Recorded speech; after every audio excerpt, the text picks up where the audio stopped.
사도행전 15장 6절로 11절의 말씀입니다. 사도행전 15장 6절로 11절의 말씀, 그리스도 안에 차별이 없느니라는 제목을 가지고 서로 은혜를 받기로 하겠습니다. 기도하겠습니다. 할렐루야. 살아계신 아버지 하나님, 주님의 은혜를 진실로 감사합니다. 우리가 무엇이건데 한 주간도 주님 은혜 가운데 잘 지내게 해주셨고 하나님의 은혜로 덮어 덧입혀 주시사 모든 일들이 주 안에서 아름답게 이루어질 수 있도록 주여 도와주시니 감사합니다. 내 영혼이 주님을 더욱더 찬양하며 주님을 더욱더 송축하는 우리 모든 성도님들이 될 수 있도록 우리 주님 도와주었고 이끌어 주시옵소서. 이 시간도 주님께서는 부족하고 부족한 자지만 주님의 도구로 삼으셨습니다. 이 시간도 주님의 말씀을 대언할 때 성령이 같이 하여 주셔서 서로가 은혜 받는 시간 되게 주여 도와주셨고 우리 주님의 도구로서 온전히 쓰임받는 귀하고 복된 시간 될 수 있도록 주님 축복하여 주시옵소서. 아멘. 살아계신 예수님 이름으로 감사하며 기도드리옵나이다. 아멘. 사도행전 15장 6절로 11절 제가 봉독해 올리도록 하겠습니다. 사도와 장로들이 이 일을 의논하러 모여 많은 변론이 있은 후에 베드로가 일어나 말하되 형제들아 너희도 알거니와 하나님이 이방인들로 내 입에서 복음의 말씀을 들어 믿게 하시려고 오래전부터 너희 가운데서 나를 택하시고 또 마음을 아시는 하나님이 우리에게와 같이 그들에게도 성령을 주어 증언하시고 믿음으로 그들의 마음을 깨끗이 하사 그들이나 우리나 차별하지 아니하셨느니라. 그런데 지금 너희가 어찌하여 하나님을 시험하여 우리 조상과 우리도 능히 매지 못하던 멍에를 제자들의 목에 두려느냐. 그러나 우리는 그들이 우리와 동일하게 주 예수의 은혜로 구원받는 줄을 믿노라 하니라. 아멘. 아멘.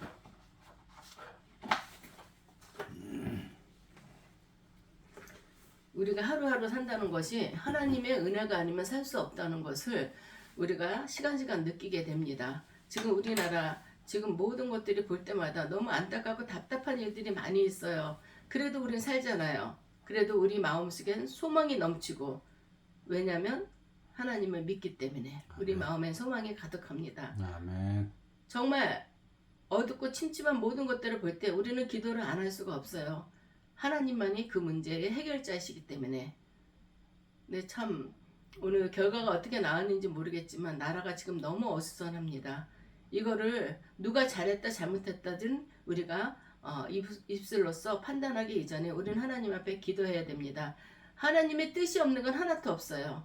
이런 문제에 부딪혀서도 하나님께서는 너희가 지금 이 문제를 놓고 어떻게 할 것이냐. 우리 믿는 사람들은 너무 속상하죠. 그렇지만 우리는 기도밖에 없습니다. 속상해도 기도하고 기뻐도 기도하고 기도해서 이 나라 이 민족이 바로 세워지고 바른 가치관을 가지고 바른 판단력을 행할 수 있는 이 나라 이 민족이 되게끔 우리는 기도해서 우리 기독교인들이 기도해서 이 나라가 바로 세워지는 귀한 역사가 일어나야 됩니다. 이는 우리의 힘으로 하는 것이 아니고 능으로 하는 것이 아니라 여호와의 신만으로 모든 걸 가능케 한다고 하나님 말씀하셨습니다. 아멘. 이 시대를 바라보면서 이런 일들이 일어나는 걸 보면서도 우리는 말씀에 비춰봐서 주님이 오실 때가 너무 가까워지고 있구나. 이거를 깨닫고 하나님을 더욱더 의지해서 하나님의 은혜로 모든 것들이 해결되기를 우리는 기도해야 되겠습니다. 아멘. 오늘 우리 말씀은 우리 그리스도인들은 이 땅에 교회가 부흥되고 성장하기를 언제나 바라고 있습니다. 교회를 설립해놓고 오면 오고 말면 말고 이러는 목사님은 하나도 없을 겁니다. 부족하지만 목사님이 부족하지만 하나님의 역사에 주셔서 이 교회가 주님의 은혜 가운데 채워지고 한 영혼이 구원받기를 원할 겁니다. 그러나 우리 자신도 모르는 사이에 교회의 부흥에 방해되는 그런 행동을 할 때가 있습니다. 의도적이기보다는 인식하지 못하면서 그런 잘못을 저지르게 되는 것이죠. 오늘 본문이 소개하는 예루살렘 교회의 모습 가운데서도 꼭 그와 같은 예를 발견하게 됩니다.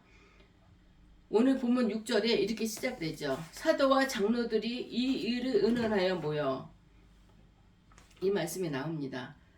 이 말씀을 보면은 무엇인가 초대 교회에 큰 이슈가 있었던 것 같습니다. 그래서 그거를 의논하기 위해서 사도와 장로들이 모였다고 했습니다. 이 문제가 얼마나 컸는지 사도들과 장로들이 함께 모여서 이 일을 의논할 만큼 중요한 문제였고 시급한 문제였다는 것을 알 수 있습니다. 실제로 계속해서 이렇게 말씀합니다. 많은 변론이 있은 후에 이 문제에 대해서 논의를 시작하자 그들 사이에서 의견이 일치되지 못하고 서로 많은 변론이 있었다는 것입니다.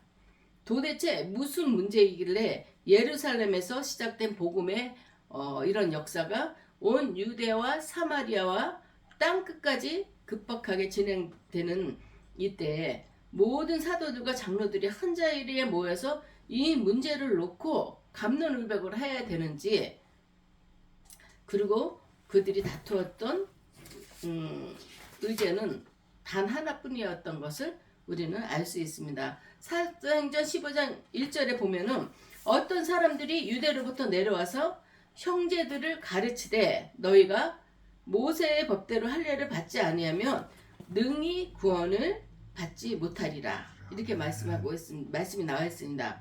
또 5절에 보면 바리새파 중에 어떤 믿는 사람들이 일어나 말하되 이방인에게 할례를 행하고 모세의 율법을 지키라 명하는 것이 마땅하다.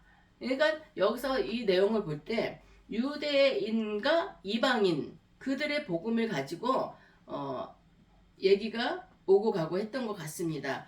유대인들의 사상 중에서 최고로 그 사람들이 자부하는 것은 선민 사상을 자부하고 있죠. 유대인들은 우리는 하나님이 택한 자다. 우리는 유대인이고 하나님이 우리를 택했다. 우리만 구원을 받는 거고 우리만 하나님이 사랑하는 자다. 그래서 이 사람들은 이방인들에게 복음이 들어가는 것을 싫어해요. 니네는 하나님이 택하지 않았다. 어떻게 니네랑 우리랑 동등한 위치에 쓸 수가 있냐. 많이 반대했죠. 그렇지만 사도 바울은 이방인 전도에 앞섰던 사람입니다. 그랬을 때 이방인에게도 예수의 구원을, 복음을 전해서 구원을 받게 하는 것이 하나님의 뜻이다. 이러면서 그걸 갖고 갑론을박을 한 거예요. 아니다. 너네는 이방인이기 때문에 모세의 율법을 지켜야지 우리가 구원을 받는다. 유대인들은 자기네 자랑만 지금 늘어놓고 있는 거예요. 우리만 구원을 받아야 된다. 너네들은 같이 동등한 위치에 서는 건 못마땅하다. 이런 내용을 하는 것이었습니다. 유대 출신의 교사들이 이제 1절에 등장하는 유대 출신의 교사들이고 15장 5절에 등장하는 바리새인으로서 예수님을 믿는 사람들이었습니다. 물론 유대 출신의 교사나 바리새인도 다 예수님을 믿는 사람이죠. 바울과 같은 사람들이 그 반대편에서 반박을 하고 나서는 거예요. 그러나 이방인에게 할례를 요구하고 율법을 지키도록 명령해야 한다는 것은 주장은 결코 사라지지 않았습니다. 모든 사도들과 장로들이 한자리에 모여 이 문제를 놓고 뜨거운 논쟁을 벌였던 것이죠. 그런데 여러분, 이러한 논쟁이 뜨거우면 뜨거워질수록 전도의 문이 활짝 열릴까요? 아니죠. 둘이 싸우고 있잖아요. 그럴 때 세상 사람들은 믿는 것들이 왜 저래? 안 믿고 편안히 사는 게 낫겠다. 지들끼리도 저렇게 싸우는데 우리도 보면은 이렇게 목사님들이 뭐 총회나 뭐 할 때 막 싸우고 그러면 국회에서 싸우는 거랑 아주 저리 가랄 정도로 그러더라고. 난 그 총회에 한 번도 들어가 보지 못했는데 그런 거 볼 때는 정말 세상 사람들하고 하나도 다를 게 없는데 어떻게 저렇게 하면서 하나님을 복음을 가리킬 수 있을까, 이런 생각도 듭니다. 지금 유대인과 이방인들이 이렇게 다투고 있을 때 믿지 않는 자들이 보면 저 사람도 왜 저래? 복음의 길을 막힐 수밖에 없어요. 하나님은 싸우는 가운데서는 복음이 들어가게 되지가 않는다는 것을 우리는 알아야 되겠습니다. 그래서 어떤 가정이든지 예수를 믿는 가정은 웬만하면 싸울 일도 은혜로 참고 기도하고 이거를 물리치고 나가야 되는 것입니다. 싸운다는 것은 마귀의 짓이지 하나님의 뜻은 아니라는 걸 우리는 분명히 알아야 되겠습니다. 그렇지만 이 사람들은 이렇게 싸우면서 우리는 정통이다. 우리는 태어난 지 8일 만에 우리는 할례를 받는다. 그래서 우리는 정통이다. 이미 성인이 된 이방인들 남자들이 예수 믿기 위해서 할례를 받으려면 그걸 받겠어요? 참 이런 여러 가지 문제가 걸맞지 않는데 이거를 갖다면서 우리는 태어날 때부터 유대인이 피가 흘렀고 우리는 태어난 지 8일마다 할례를 받았고 우린 정통이다. 니네 이방인들은 그렇지 않지 않냐. 그래서 이방인들을 좀 조롱하는 그런 투겠죠. 인간 문화가 유대인과 이방인들은 문화가 달라요. 모든 것들이 유대인의 율법에 보면은 유대인을 중심으로 한 거지 이방인을 중심으로 한 건 아니거든요. 그런데 이 사람들은 모든 걸 봐도 우리를 중심으로 했다. 그리고 15장 1절에 아까 얘기한 것처럼 유대 출신 교사나 바리새인이었다가 예수님을 믿은 사람들은 마음의 확신을 가지고 서로 주장한 거예요. 나는 이방인이었지만 나 지금 예수를 믿는다. 근데 니네만 거룩한 거냐? 니네만 구원이 있냐? 우리도 예수님을 믿기 때문에 우리도 구원이 있다. 이런 걸 갖고 서로 갑론을박을 한 거죠. 아무리 예수님을 믿어도 율법을 지켜야지. 니네 이방인들 니네가 예수님을 믿는다 하더라도 율법을 지켜야 되는 거다. 이렇게 얘기를 하고 있습니다. 율법을 하나님께서는 폐하러 온 게 아니라 완성하러 오셨거든요. 근데 율법을 지켜야지만이 우리가 구원받는 건 아니잖아요. 예수님을 믿는 믿음으로 우리가 구원을 받는 건데 이 유대인들은 그거와 상관없이 우리는 율법도 지키고 있고 우리는 선민이다. 니네가 감히 어떻게 유대인이 반열에 들어올 수 있냐. 이거 갖고 계속 싸우고 있는 것이었습니다. 이게 처음에는 선한 의도에서 시작된 것이죠. 그렇지만 이들이 주장하는 것도 전혀 틀린 것은 아니에요. 그래서 본인이 확신을 가지고 주장하는 것이지만 그러나 자신이 주장이 지나치게 강조될 때 때로는 우리 자신이 전도와 성교의 문이 닫힌다는 것 이거를 우리는 알아야 되겠습니다. 아멘. 그리고 이런 것이 장애물이 된다는 것을 우리는 알아야 되겠습니다. 하나님의 선택은 이방인을 위한 목적입니다. 예수를 내가 택한 자보다도 나를 내가 택하진 않았지만 그들도 구원받기 원하는 거야. 하나님은. 그들이 한 영혼이라도 더 구원받기 위해서 하나님께서는 원하는 것인데 이방인에게 율법을 지키도록 할 것인가 이 문제를 가지고 사도들과 장로들 사이에 많은 변론이 있었습니다. 그리고 나서 베드로가 드디어 결정적인 이야기를 합니다. 7절의 말씀에 많은 변론이 있으니 베드로가 일어나 말하되 형제들아 너희도 알거니와 하나님이 이방인들로 내 입에서 복음의 말씀을 듣게 하시려고 오래전부터 너희 가운데서 나를 택하셨다. 베드로가 유대인이죠. 베드로가 유대인인데 하나님께서 어느 날 환상으로 보여주시는데 하늘에서 이런 보따리가 내려와요. 닭, 부정한 음식들이 내려오면서 성령의 음성이 넌 그것을 먹어라. 그랬더니 베드로가 전 이걸 먹을 수 없습니다. 왜 부정한 걸 나에게 먹으라고 하십니까? 그랬는데 또 먹어라. 몇 번 음성이 들렸죠.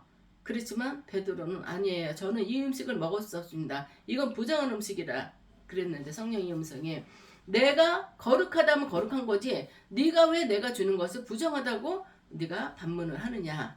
거기서 깨달은 거죠. 그러다가 베드로가 어느 집에 가게 돼서 그들이 이방인인데 이방인들에게 주님의 복음을 전했던 그런 사건이 있었습니다. 근데 베드로가 이렇게 이방인이냐, 이방인의 구원이냐, 유대인의 구원이냐 이거 갖고 장로들과 갑론을박을 할 때 베드로가 얘기를 한 겁니다. 조용히 다 하십시오. 저는 이 일을 예비해서 하나님께서 저는 먼저 훈련을 시켰습니다. 그런 얘기를 쫙 해준 거예요. 그랬을 때 그들이 이제 베드로 그들이 다툼이 그쳤겠죠. 베드로를 하나님께서 베드로를 선택한 목적이 거기서 강조가 된 거예요.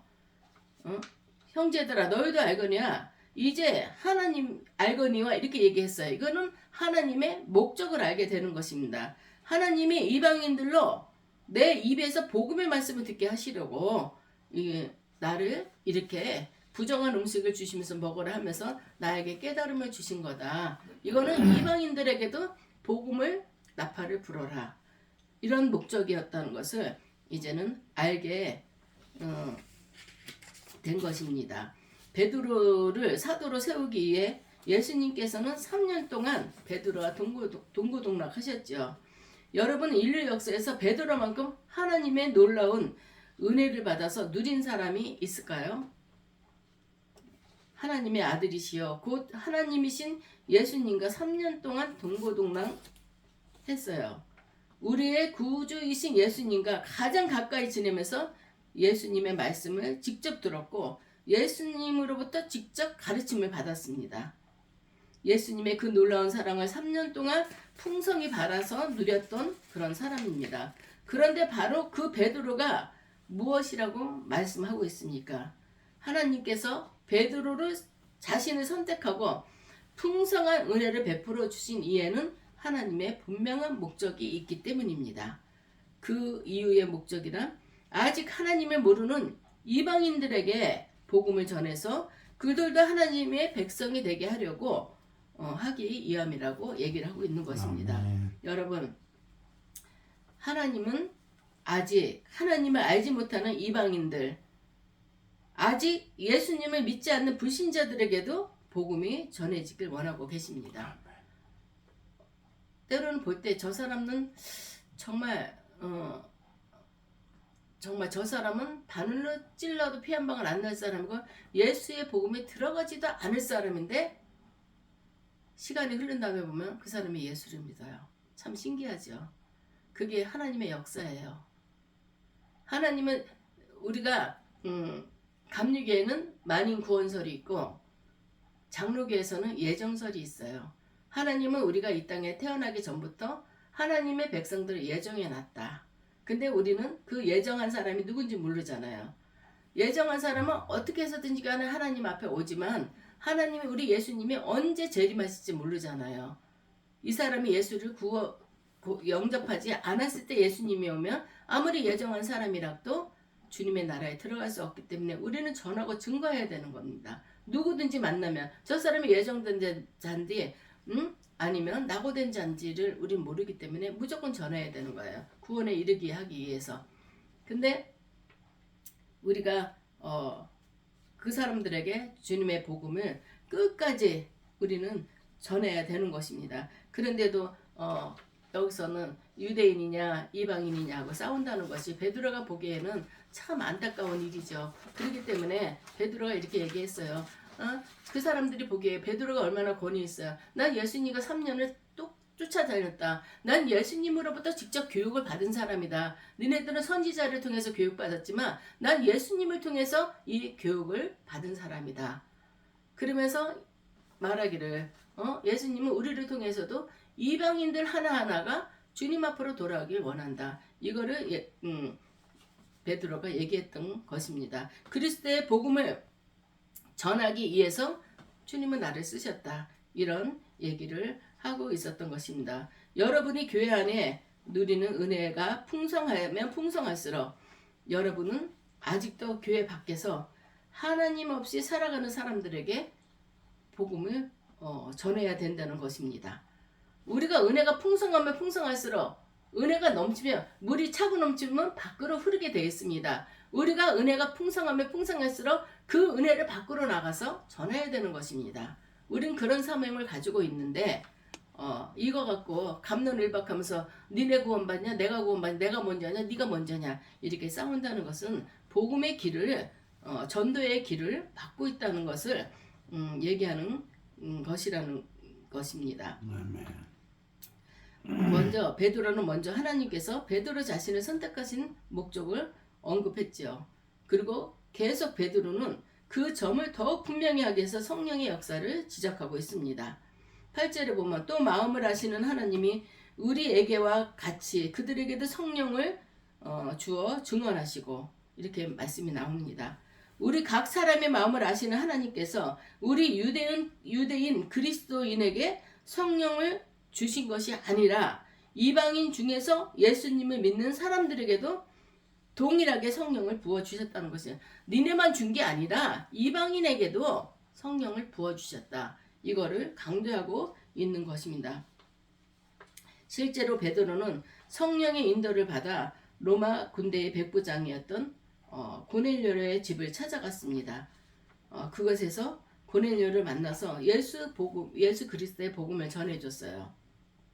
그랬더니 고넬료의 가정에 있던 모든 사람들이 베드로가 전해준 그 예수님을 믿게 되었습니다. 하나님께서 베드로에게 그 부정한 음식을 보여준 다음에 너는 고넬료의 집에 가라. 그랬을 때 거긴 이방인이거든요. 가기 싫었죠. 그렇지만 하나님이 가라니까 갔어요. 그래서 복음을 전했더니 그들이 받아들이고 예수님을 영접했다는 그런 말씀입니다.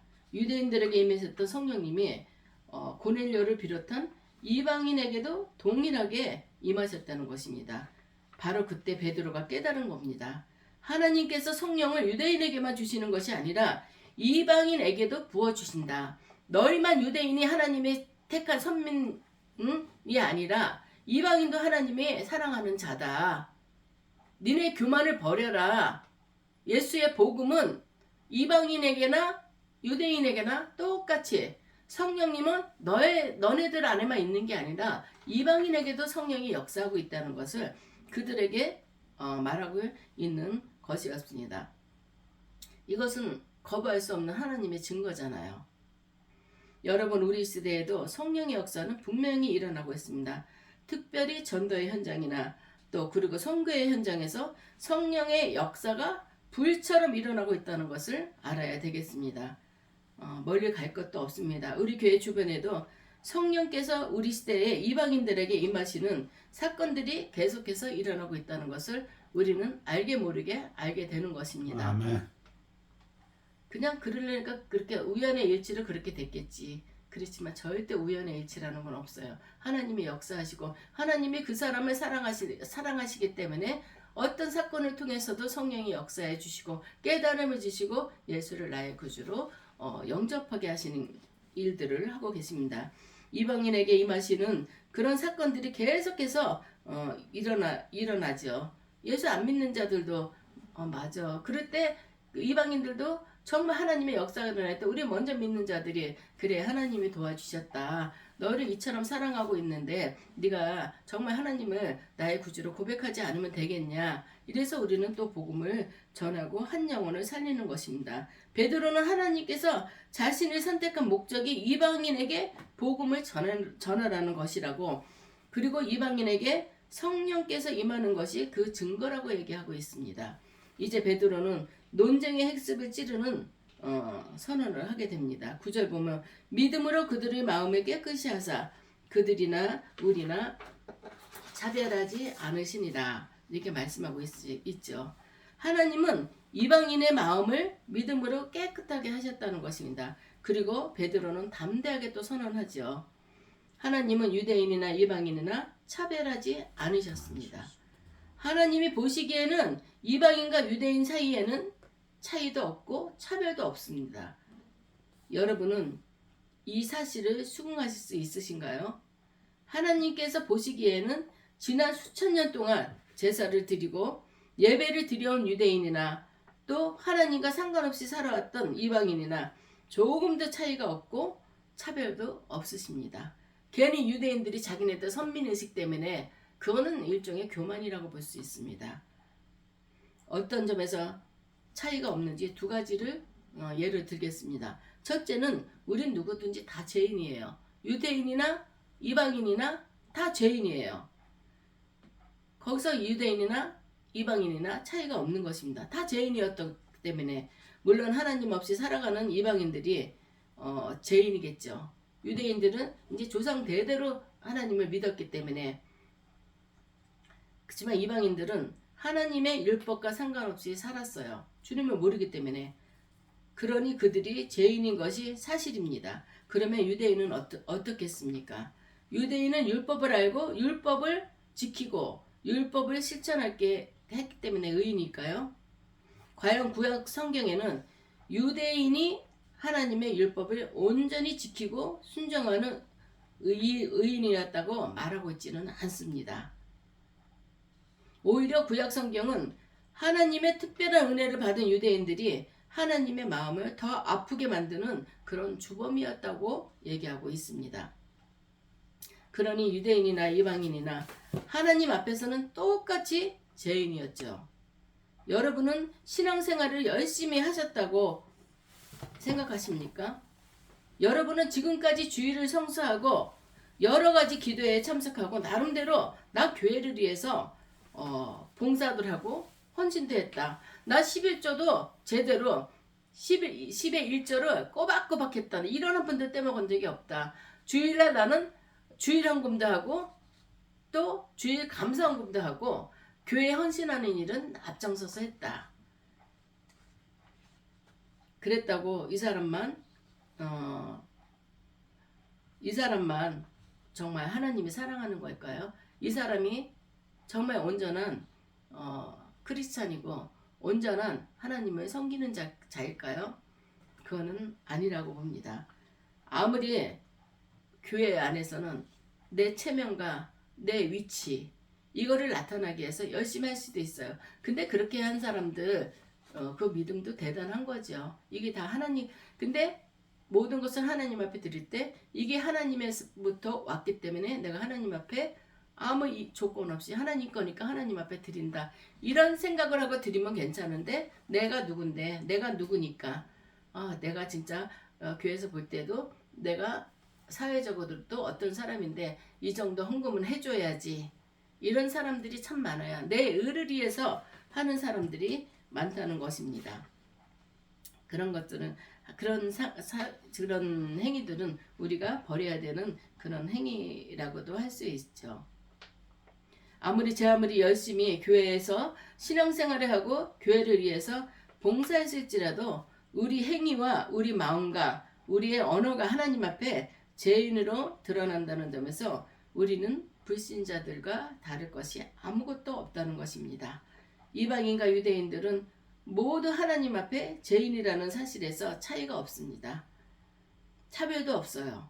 그리고 또 한 가지 이방인과 유대인들은 모두가 믿음으로 은혜로 구원을 받는다는 점에서 차이가 없습니다. 우리가 유대인도 주는 그리스도시여 살아계신 하나님의 아들이시냐이다. 베드로가 고백했잖아요. 주님이 우리를 위해서 이 땅에 오셨고 우리가 천국에 못 가는 이유는 죄로 인해서 못 간다는 걸 알고 깨닫고 예수님이 우리 죄를 사해 주시러 오셨다는 것을 알고 그분을 믿고 인정하면 우리는 구원에 이르는 것이에요. 그게 믿음이거든요. 그것을 인정하는 것은 유대인이나 이방인이나 똑같다는 것이죠. 그걸 인정하지 못한다는 것은 유대인이라도 천국에 갈 수 없다는 것이죠. 유대인들이 더 위험한 게 뭐냐면 그 사람들은 지금도 다시 오실 메시아를 기다리고 있어요. 예수님이 메시아라는 거 생각을 안 하고 아직도 기다리는 그 유대인들이 많대요. 그 자기들의 교만, 자기들의 가치관 이런 것 때문에 그들은 그렇게 생각하고 있어요. 그렇지만 유대인이나 이방인이나 예수를 구주로 고백하지 않으면 구원을 못 받는 것은 똑같은 이치다. 이렇게 말을 하고 있는 것입니다. 11절에 결론을 내리죠. 그러나 우리는 그 둘이 우리와 동일하게 주 예수의 은혜로 구원을 받는 줄 믿노라. 아멘. 여러분 신앙생활을 10년, 20년, 30년 이렇게 했다 하더라도 교회를 위해 대단히 크고 위대한 업적을 이루신 분들이 그런 분들이나 이제 막 예수님을 믿어 교회에 등록한 새가족이나 하나님 앞에선 차이가 있을 수가 없고 차별이 있을 수가 없는 것입니다. 아멘. 하나님의 자녀이기 때문에 이 사람이나 늦게 믿는 사람이나 나중 믿는 사람이나 하나님의 자녀거든요. 그렇기 때문에 차별이나 그런 차이가 없다는 것입니다. 어떤 점에서 그러냐면 신앙생활을 오래 하신 분들이나 이제 등록한 새 가족 모두가 하나님 앞에서 죄인이었다는 사실입니다. 거기서 차별이 없습니다. 아울러 우리 교회를 위해 온갖 봉사와 충성을 다 바쳤던 분이나 이제 교회에 막 등록한 분이나 오직 하나님의 은혜로 오직 예수 그리스도의 복음을 믿는 믿음으로 구원을 받았다는 점에서 조금도 차이가 없다는 것입니다. 그러니까 니네들 이방인들에게 무거운 짐을 지어주지 말아라. 니네나 유대인이나 이방인이나 차이 없다. 하나님이 보는 관점에서 예수님을 믿고 구원에 이른 자들이다. 그러면 하나님의 자녀 똑같은 거다. 니네 왜 자꾸 이방인들에게 누르냐. 이방인들 늦게 예수를 믿었다 하지만은 그래도 이 사람들도 하나님의 자녀다. 니네 유대인들 그러면 안 된다. 이것을 베드로가 꼭 집어서 얘기를 하고 있는 것입니다.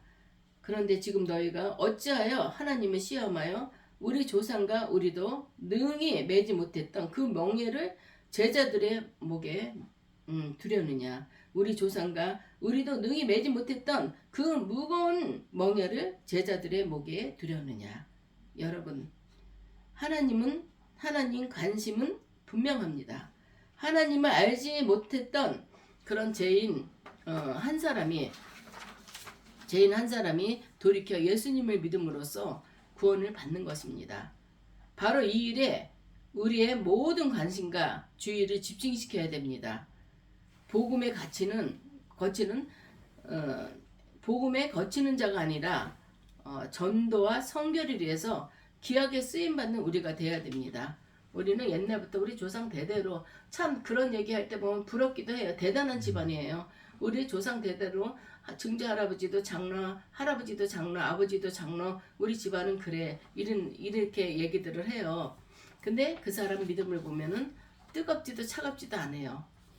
왜 그러냐면 우리가 믿음의 1세대는 세상에 있다가 예수를 믿었기 때문에 환난과 핍박이 많아요. 예수를 믿지 못하게 하기 위해서 이 사람은 기도를 이겨야 되기 때문에 전적으로 하나님을 의지합니다. 그렇지만 믿음의 1대, 2대, 3대, 4대 때부터 믿음의 3대는 복을 받지 않을래 안 받을 수가 없대요. 조상들의 기도가 쌓였기 때문에 이 사람들은 어려움이 없어요. 그러니까 그냥 형식적으로 교회 나가고 순종하는 마음으로 하고 그 정도예요. 근데도 우리 집안이 가문이 그렇다 자랑할 만하죠. 근데 너 믿음은 어떠냐 보면은 내 믿음은 뜨겁지도 차갑지도 않는 것입니다. 하나님께서는 뜨겁지도 차갑지도 않으면 내쳐 버린다고 하셨거든요. 우리는 오늘 이 말씀을 통해서 우리가 하나님 앞에서 자랑할 거는 예수의 복음 외에는 우리는 자랑할 게 없다고 그랬습니다. 늦게 믿는 자나 나중 믿는 자나 교회의 권사라 그래서 지금 들어온 새신자를 무시하면 안 되고 새신자 네가 뭘 알아? 우리는 그렇게 무시하면 안 된다는 것입니다. 서로 협력해서 품어주면서 교회에 잘 정착할 수 있도록 해주면서 우리가 오늘 이 말씀을 통해서 이르면서 우리가 믿음이 약한 자는 믿음을 세워주고 또 믿지 않는 자들에게는 같이 나가서 복음을 전하고 내가 만난 주님은 이렇습니다. 그러면서 해야 되는 것입니다. 믿음이 약하다고 해서 그 사람 확 눌러서 나는 교회 안에서도 믿음이 약한 자나 새 신자랑 어떨 때 의견 충돌이 날 때도 있어요. 그러면 항상 세상 말로 얘기해서 끝발로 누르려는 거 있죠. 그런 모습들이 참 많이 있어요. 참 안타까운 일이죠. 오늘 그거를 이 말씀에서는 지적하고 있는 것입니다. 니네나 유대인이나 이방인이나 니네 다 죄인이었어. 니네들 예수의 이름 아니었으면 니네들도 구원을 못 받았다. 이거를 말씀하고 있습니다. 교만하지 말고 서로 협력해서 선을 이뤄 나가라는 것을 성경은 말씀하고 있습니다. 아멘. 하나님께서는 전도와 선교를 위해서 유대인이나 이방인이나 같이 쓰신다는 것을 말씀하고 있습니다. 아멘. 우리 모두가 교회를 위해서 하나님 나라를 위해서 존귀하게 쓰임받는 저희들이 되기를 주님의 이름으로 축원합니다. 아멘. 기도하겠습니다. 할렐루야. 살아계신 아버지 주님의 은혜를 진실로 감사합니다. 우리 안에 교만한 마음 성령의 불로 태워주시고 우리가 아버지의 믿음이 약한 자들을 볼 때 주 예수 그리스도의 사랑으로 품어줄 수 있는 저희들이 돼서 한마음 한뜻해서 주님의 복음이 미치지 못하는 곳에 주님의 복음을 접하지 못한 자들에게 전하고 증거할 수 있는 저희들이 될 수 있도록 축복하여 주시옵소서. 살아계신 예수님 이름으로 감사하며 기도드리옵나이다. 아멘.